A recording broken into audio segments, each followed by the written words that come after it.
دیکھنے والی آنکھ دیکھ رہی ہے، یہ بلند و بالا پہاڑ بھی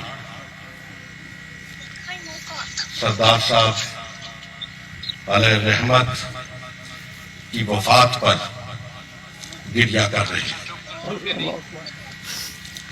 سردار محمد اسلم صرف بہوٹا کی پہچان نہیں تھے، وہ صرف راولپنڈی کی پہچان نہیں تھے، وہ کوٹھوار کی پہچان نہیں تھے۔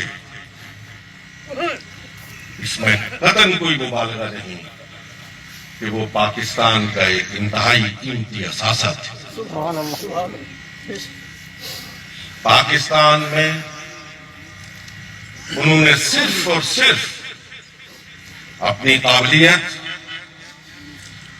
اپنی صلاحیت، اپنی استعداد علمی، اپنی شرافت، اپنی دیانت، اپنے اخلاص، اپنی وفا اور اپنی محبت کی بنیاد پر لوگوں کے دلوں سے وہ محبت حاصل کی ہے کہ رہتی دنیا تک ان کا نام بھی زندہ رہے گا، ان کا کام بھی زندہ رہے گا۔